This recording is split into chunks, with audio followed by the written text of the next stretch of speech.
Formula One fans, shocking news just broke. That's sending tremors through Maranello. Technicians who came from Alpine have released concerning statements about Ferrari's 2026 engine. They expected more, much more. And that's not all, because there's also the industrial espionage question with the mysterious break-in at Alpine's headquarters. But let's go in order, because what's emerging is truly disturbing for Ferrari's future. Let's start with the main bombshell. Technicians who transferred from Alpine to Ferrari have seen Maranello's 2026 engine, and their reaction wasn't what anyone hoped for. They clearly said they expected a little bit more. Now stated like this, it could mean everything yet also nothing. So it's been necessary to dig deeper into this, because some phrases taken out of context can mean something quite different. At Alpine, we all know they have a power deficit with the current engine. But this power deficit exists not so much because the engineers aren't capable, but rather because adequate investments haven't been made in recent years, especially regarding development of alloys and materials. This is an important thing to understand because it explains much of what happened afterward. How did they manage to close at least partially that enormous gap they had? With detailed solutions, they went directly to optimize everything they had at their disposal, often adding good inventiveness and truly brilliant insights. And these insights were taken into account by Ferrari and Vasseur when several engineers were acquired from Alpine. Here's the interesting point. Alpine's engine was already nice and ready, or at least ready to start running on the dyno. Then Briatore arrived, froze everything, and purchased Mercedes engines. In my opinion, it was a very targeted purchase for 2026 and nothing more came of it. But these technicians, these engineers had already worked on that project. So when they arrived at Maranello, they brought with them a very specific knowledge base. They saw Ferrari's engine and said they expected more. But careful, more not because the engine was behind, or particularly behind, also because we're talking about the combustion part, but rather because given the potential resources available at Maranello, they expected it to be a bit more advanced compared to their engine. There, the situation should be read like this.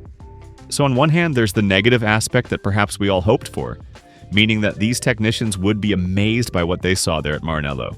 We hoped they'd be left speechless by Ferrari technology, that they'd say, wow, this is light years ahead of what we were working on. Instead, no, the reaction was lukewarm, almost disappointing.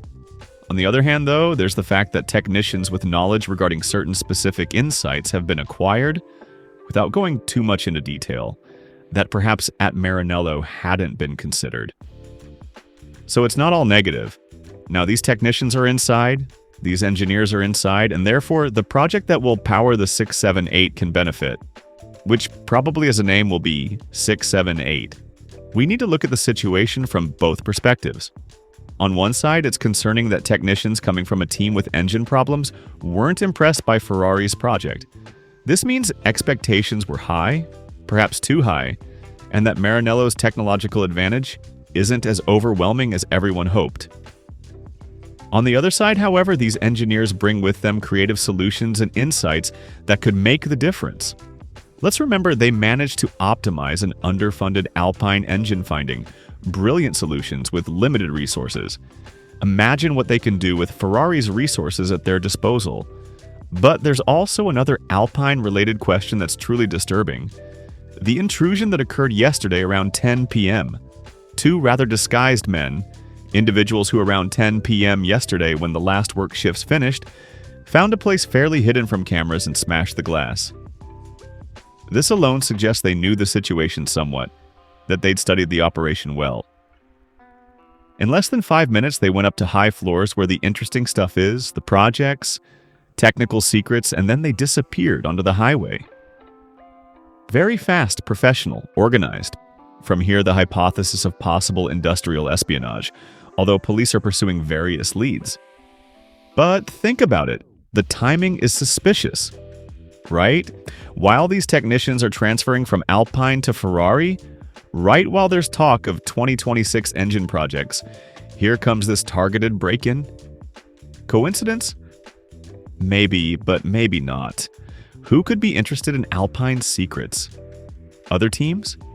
Teams wanting to understand what solutions these creative engineers found? Or perhaps someone wanting to know what exactly these technicians who've now moved to Ferrari know? The questions are many, answers still few. Let's return to the main theme. What does all this mean for Ferrari? The fact that Alpine technicians weren't impressed is an alarm bell.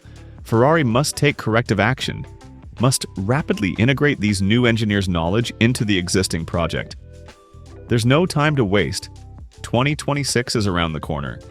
The 2026 regulation change represents a unique opportunity to reshuffle the deck, to reset hierarchies. But if Ferrari starts with an engine that isn't as cutting edge as it should be, if it doesn't fully exploit new rules' potential, it risks falling behind even in the new cycle. The pressure on Maranello is enormous. Fans are waiting for 2026 as the year of rebirth, the year when Ferrari finally returns to winning. But if the engine isn't where it should be, if technicians arriving from outside aren't impressed, then there are reasons to seriously worry. Certainly, there's still time to improve, to integrate new ideas, to push development to the maximum. But time is tightening, and every month that passes without significant progress is a lost month. And in Formula One, losing time means losing competitiveness. When Ferrari acquired these engineers from Alpine, everyone thought it was to strengthen an already strong project, to add the final touch to a dominant engine. Instead, it seems more like it was an attempt to fill gaps, to recover ground, to find solutions that internally hadn't been found. This completely changes the narrative. We're not talking about a confident, dominant Ferrari further strengthening its advantage. We're talking about a Ferrari in difficulty seeking external help to not fall behind. And this is an enormous difference. The coming months will be crucial. Ferrari must demonstrate it can rapidly integrate new knowledge, that it can transform these technicians' insights into concrete performance. It must demonstrate that the 2026 engine project can be brought to the necessary level to compete with Mercedes, Red Bull, and everyone else. If it succeeds, then 2026 could truly be the year of rebirth. But if it doesn't succeed, if the engine remains below expectations, then another cycle of disappointments awaits us. And after so many years without titles, after so many unfulfilled promises, I don't know how much more Ferrari fans can endure. So here we are, suspended between hope and fear. Hope because new technicians bring fresh ideas and creative solutions. Fear because their first impressions of Ferrari's engine weren't enthusiastic hope because there's still time to improve. Fear because time is tightening and competition doesn't sleep. 2026 approaches, and with it the moment of truth. Will Ferrari be ready? Will the engine be up to standard? Only time will tell, but one thing is certain. The road to success is more complicated than we thought. The situation with these Alpine engineers reveals something deeper about Ferrari's current state. For years, we've heard promises about revolutionary projects, about cutting-edge technology, about Maranello's unmatched resources and facilities. But when experienced technicians from a struggling team arrive and aren't blown away, it tells a different story. Perhaps Ferrari's problem isn't just the engine itself, but the entire approach to development. Perhaps the issue is organizational, structural, cultural. Having the best resources means nothing if you don't use them effectively, if you don't have the right processes, if you don't foster the environment where brilliant ideas can flourish. The Alpine engineers succeeded with limited resources by being creative, by thinking outside the box, by finding unconventional solutions. Can Ferrari's more traditional, hierarchical structure embrace that kind of innovative thinking? Or will it stifle creativity with bureaucracy and politics? This is why the break-in at Alpine's headquarters becomes even more intriguing. What if someone wanted to understand exactly what these engineers knew before they shared it with Ferrari? What if a competitor wanted to see if there were insights worth stealing or replicating? Industrial espionage in Formula One isn't new, but the timing here raises eyebrows. The 2026 regulations represent the biggest technical revolution Formula One has seen in years. New power unit specs, new aerodynamic rules, new opportunities for innovation. Teams that get it right will dominate for years. Teams that get it wrong will suffer through another painful cycle of playing catch-up. Ferrari cannot afford to get this wrong. After nearly 2 decades without a driver's championship, after countless false dawns and broken promises, the pressure is absolutely immense. The Tifosi's patience is not infinite, and their expectations for 2026 are sky high. So when engineers from Alpine, a team that struggled with power unit performance, look at Ferrari's 2026 project and say they expected more, it's not just disappointing, it's genuinely alarming. It suggests Ferrari isn't as far ahead as it needs to be, that the gap to competitors might not be what Maranello hoped.